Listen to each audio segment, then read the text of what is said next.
দুই নম্বর হচ্ছে বিধবা নারীদেরকে সহায়তা প্রদান করা। কাদের সহায়তা প্রদান করা? বিধবা নারীদেরকে সহায়তা প্রদান করা। আমল না করলেও অন্তত একটু শুনবেন, শুনে জবাবটা দিবেন আমি বললে।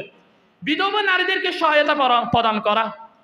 মেসাল দিচ্ছি, এই যে বন্যা কবলিত যখন বন্যা হয় তখন দেখবেন অনেক মা বোনরা তাদের স্বামীকে হারায়, এবং অনেক ছেলেরাও তার স্ত্রীকে হারিয়ে ফেলে, এমন আশা নাই?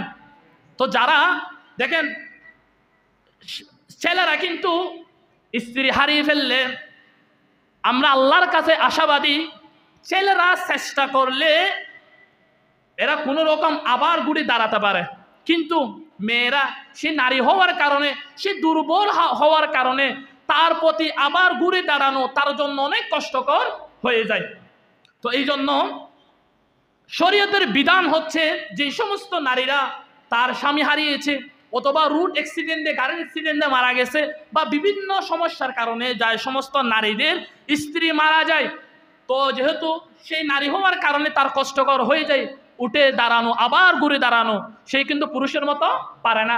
তো শরীয়তের বিধিবিধান হচ্ছে ওই সমস্ত নারীদেরকে সহায়তা প্রদান করা, এটা আমাদের কর্তব্য, এটা আমাদের দায়িত্ব। হাদিস শুনেন, বুখারী শরীফের 5353 নম্বর হাদিস।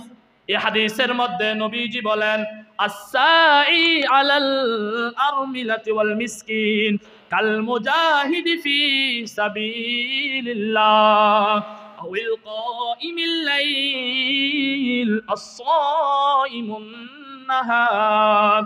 নবীজি বলেন, কোন ব্যক্তি যদি আল্লাহর রাস্তায় জিহাদ করে, জিহাদ করলে যে সওয়াব।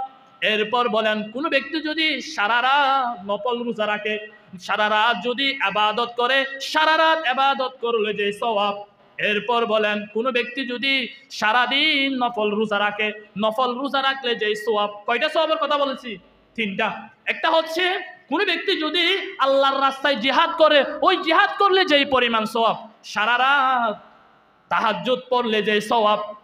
তিন নাম্বার, কোন ব্যক্তি যদি সারাদিন নফল রোজা রাখে, নফল রোজা রাখলে যে সওয়াব।